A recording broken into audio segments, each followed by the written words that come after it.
I got picked to write the telegram. I found a pencil in my desk, but I had no paper and neither did anyone else. Everyone had only brought their little red books to school, textbooks and exercise books had all been left at home. Suddenly, I remembered that I had an upset stomach after dinner yesterday. This morning, before I left for school, my grandmother had slipped 2 sheets of rough toilet paper into my pants pocket. Without thinking much, I pulled the paper from my pocket, laid it flat on the desk, and began to write. Beijing, Central Committee of the Chinese Communist Party, our reddest red sun, Chairman Mao. The east wind blows for 10,000 miles, colored clouds soar, and thunder rumbles in our classroom. We bring you joyful news, we have formed a rebel group. Hey! How can you use toilet paper to write a telegram to our great leader? A girl suddenly shouted. It was Zhang Wuxing. She was sharp, politically astute, and the tallest girl in our class, possibly because her father was the head of logistics at a military academy. Then again, that might have had nothing to do with it. In those days, cotters were prone to all kinds of political mistakes, but rarely made economic ones. I was startled and quickly grabbed the toilet paper, tore it in half, and started to shove the pieces into my mouth. I planned to chew them up and swallow them to destroy the evidence. This reaction came from watching several films where underground Communist Party members, at the moment of arrest by Kuomintang agents, would stuff a secret codebook into their mouths, chew it to bits, and swallow it to protect the party's secrets. But this was rough toilet paper meant for wiping your butt, and eating it was awful and revolting. My stomach hurts, make way, I said as I pushed through the crowd and dashed toward the bathroom. As I hurried out of the classroom, I heard Jin Huan's voice behind me in the hallway. None of us saw anything. I rushed into the bathroom and, in a flurry, tore the draft of the telegram to shreds and tossed it into the latrine. Then I let out a breath of relief. Now, even if someone tried to report me, they wouldn't have any evidence. Even if they dug up everything in that latrine, it wouldn't matter, I had already ripped it to pieces. On my way back to the classroom, I felt light again. As I walked, I began to imagine, what if we really had sent that telegram to the Central Committee, and the top leaders had lost their minds and, following the structure of the 4 field armies from the Yangtze River crossing campaign, fully equipped our class with troops and weapons? Our class would have a fleet of 10,000 tanks, 8,000 cannons, 5,000 aircraft, and 2.5 million soldiers across 300 infantry divisions. Liberating Taiwan or storming the Kremlin's Nikolai Gate in Moscow? A piece of cake. Lost in this ridiculous fantasy, I started grinning to myself as I strolled down the hallway. In the classroom, it seemed everyone had already forgotten about sending the telegram to Commander Zheng. We lost direction. Someone suggested we should check with Ms. Liu. I'll go check. Where the heck has Liu Bubblehead hidden? Number 4 volunteered eagerly. He had just been promoted to a commander in the 4th Field Army and was still riding high on excitement. Liu Bubblehead was a nickname given to Ms. Liu by Bai Baoqiang, based on the hairstyle Liu had before the Cultural Revolution broke out. Bai's father was a barber in the military school's barber shop. He was familiar with all kinds of hairstyles and their names. I didn't go by him giving Ms. Liu that nickname, not because Bai's dad was a barber, but for another reason. Ms. Liu had once saved him. One morning, Bai Baoqiang had nearly fainted during Ms. Liu's Chinese class. I say nearly because this guy was lying on the desk, weakly rolling his eyes, and I wasn't sure if he had really passed out. He didn't eat breakfast. Guo Bailin, who shared the same desk with Bai Baoqiang, said. Upon hearing this, Ms. Liu went to the staff office and brought back a bottle of milk and a piece of cake, which Bai Baoqiang ate and was revived. Ms. Liu's father had been a capitalist before liberation and owned several factories. Her bag often contained delicious snacks that could only be bought on Nanjing Road or Huihai Road. Guo Bailin's father was a boiler worker in the military school's bathhouse. Guo Bailin was always with Bai Baoqiang. Both often went hungry, were short in stature, and formed a pair of underdeveloped, hard-luck brothers. About 2 weeks after Bai Baoqiang fainted from hunger. It happened again during Chinese class this time. It was little Six who half fainted.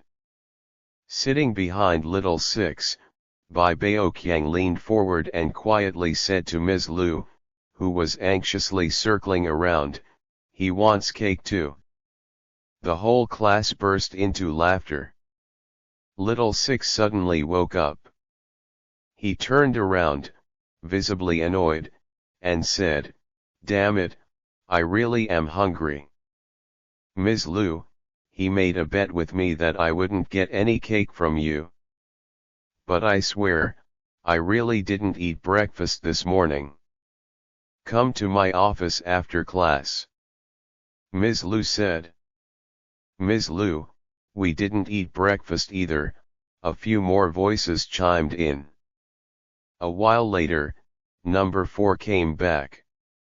"Ms. Liu says we're to conduct a big debate in the classroom." "Debate about what?" someone asked. "Anything, I guess." She also said we could do big criticisms, too, just don't start fighting. From then on, as per the school's arrangement, every morning we held big debates, big criticisms, and beatings at school, debating who was more loyal to the great leader, criticizing those said to oppose the great leader, accusing some teachers and staff of political crimes, and spanking them with bamboo slats. Every morning, the campus was a chaotic mess, groups here, groups there, yelling, debating, spanking. At noon we went home, and the afternoons were free time. One afternoon, the 3 of us from our rebel team gathered at my place to write big character posters. Jin Huan and Tian Yuanping lived in Orchid Village, and it was Jin Huan's older brother who biked the 2 of them over to my house. I dug out a few copies of People's Daily. One full page was filled with articles about the United States. The headlines were intense and dramatic: "Crisis in American Society, Bandits Rampage in Washington, Air Pollution Darkens the Sky, Wastewater Poisons All Living Things, Soaring Housing Prices, American People Forced to Sleep Under Bridges," and so on. All of it painting America as a living hell on earth. Jin Huan ground the ink on the inkstone, while Tian Yuanping dipped the brush into the ink and started writing big character slogans on the newspaper. Not only could Tian Yuanping paint, but his calligraphy was also excellent. When he wrote the character, "Walk," in the slogan "Down with those in power taking the capitalist road," he finished it off with a sweeping, elegant final stroke. Jin Huan and I were both stunned by the beauty of that single, flowing stroke. The 2 of us wanted to try the brush too. So Jin Huan did a stroke, I did a stroke, and soon we were both happily stroking away. After we'd written dozens of slogans, with tons of strokes, we suddenly realized we hadn't prepared any paste. "Grandma, we need flour to make paste," I shouted toward the kitchen. "There's no flour left, it's all been ruined," my grandma shouted back. She was in the kitchen, cooking. The very first person I ever knew in this life was my grandma. In my memory, she was always doing something, constantly busy. What I remember most clearly were her hands, and her arms. She was just past 60 then. The skin on her arms had begun to loosen a little, but they were still long, round, and graceful. Her fingers were slender, nimble, and strong like a pair of pliers.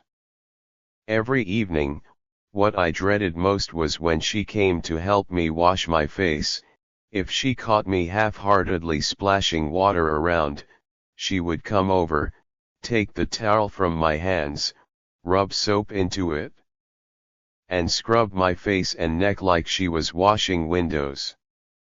As she scrubbed, she'd mutter things like, "Filthy as a mudfish," or "Did you just come back from digging coal down a mine?"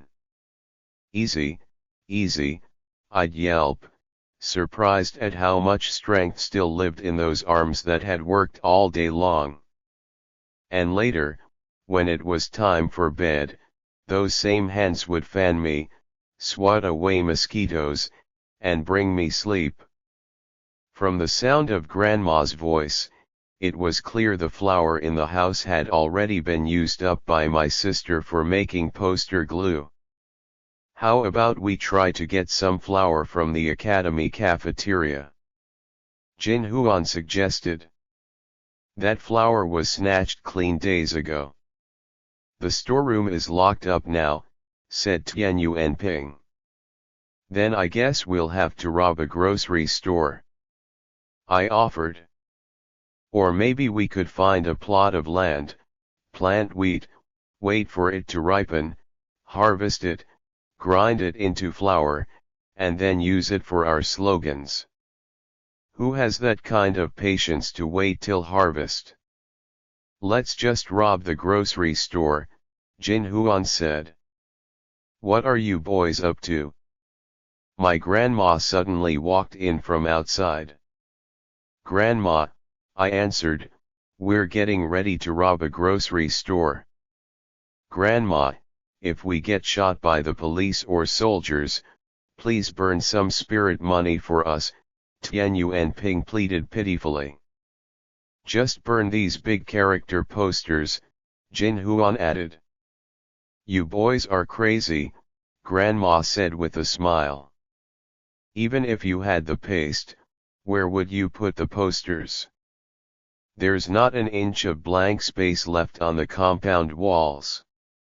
What we were doing was called the Four Freedoms: big speaking, big disclosure, big debates, and big character posters. Years later, when I went to the US, I was surprised to learn that America also had its own Four Freedoms, and they were proposed even earlier than China's. In 1941, U.S. President Roosevelt gave a speech to Congress in which he outlined the so-called Four Freedoms: freedom of speech, freedom of religion, freedom from want, and freedom from fear. The first two freedoms weren't all that surprising. It said Chinese people can say whatever they want and believe whatever they believe. But Roosevelt's fourth freedom was a bit puzzling. If someone has cancer and is terrified, how exactly is that person supposed to ensure his freedom from fear? Should they do as we did in China, just hide the diagnosis from the terminally ill and pretend everything's fine? But in the US, doctors are required to inform the patient immediately if they're diagnosed with cancer because, according to another American law, patients have the right to know. Perhaps Roosevelt's freedom from fear mainly means that people shouldn't go around threatening each other.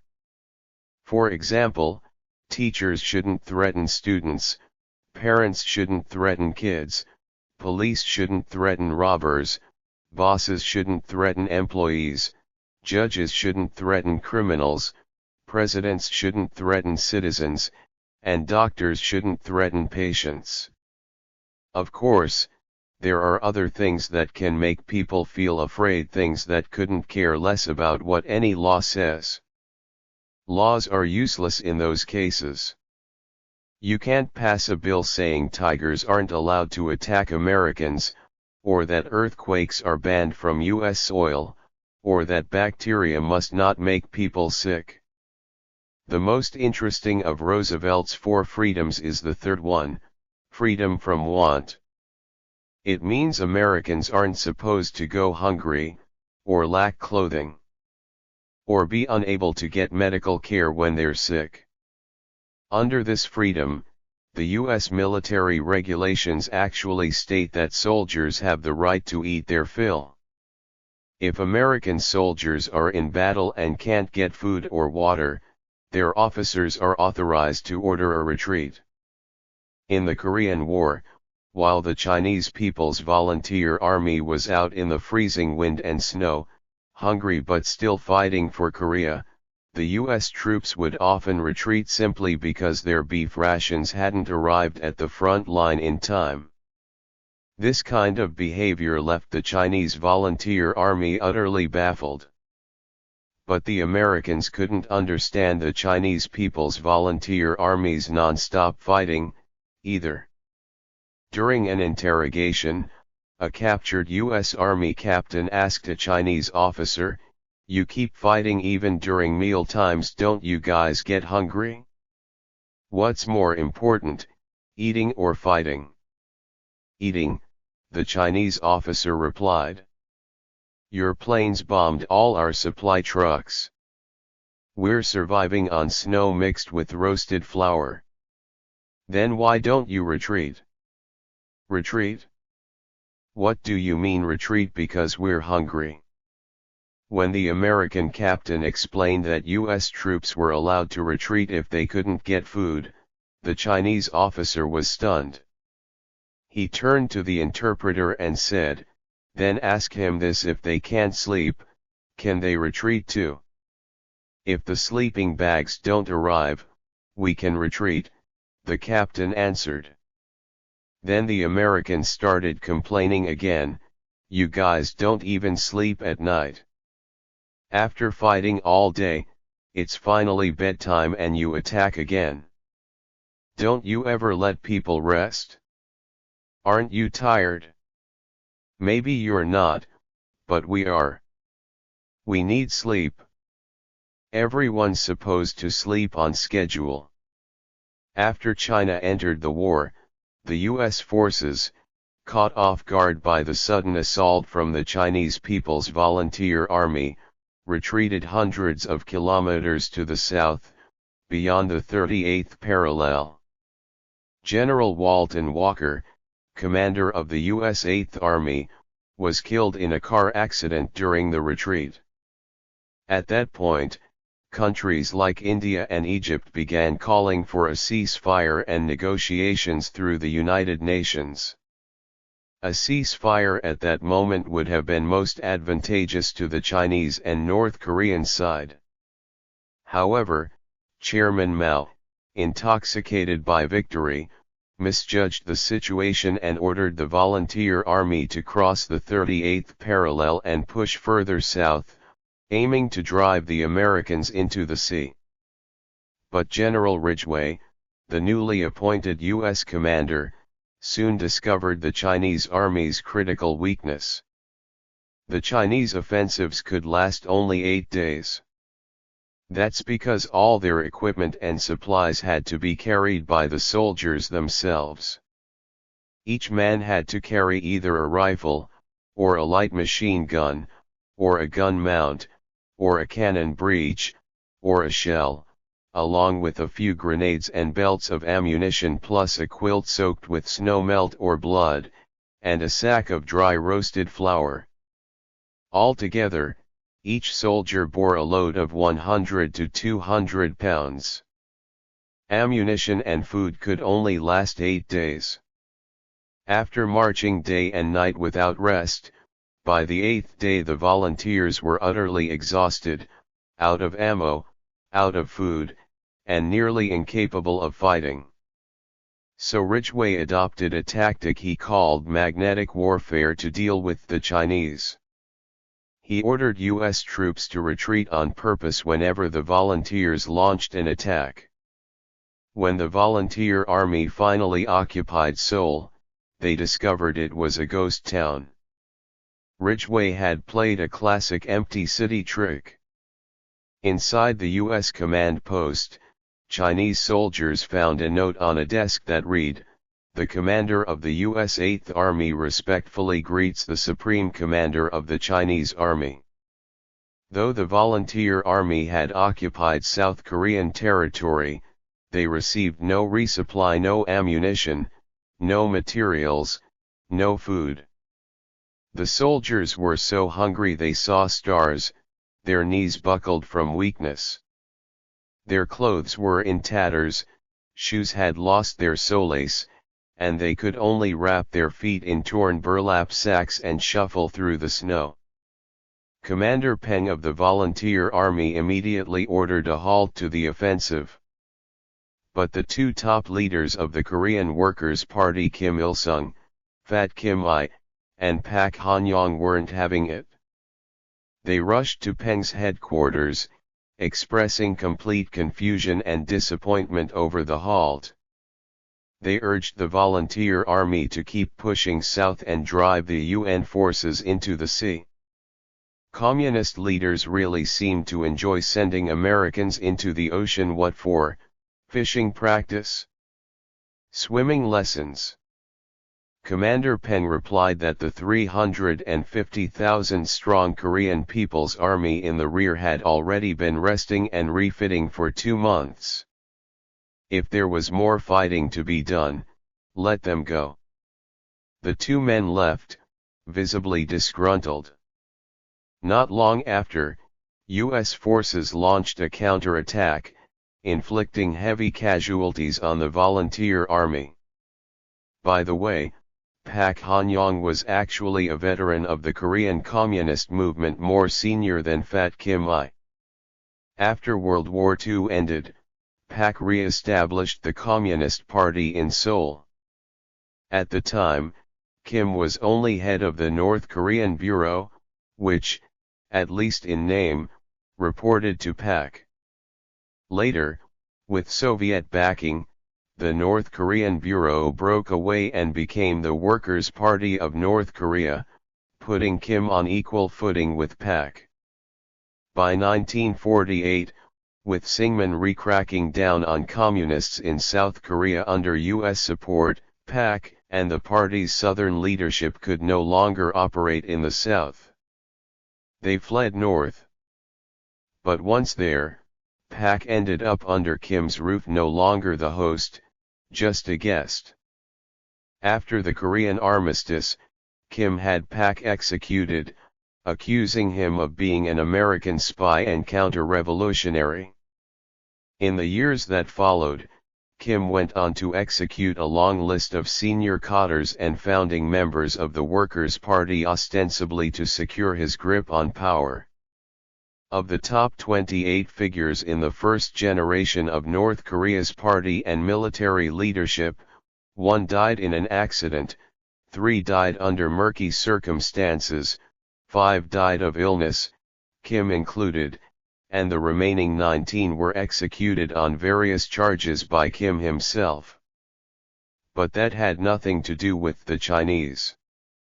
Even if Kim had executed every single high-ranking official in North Korea, what could the Chinese have done?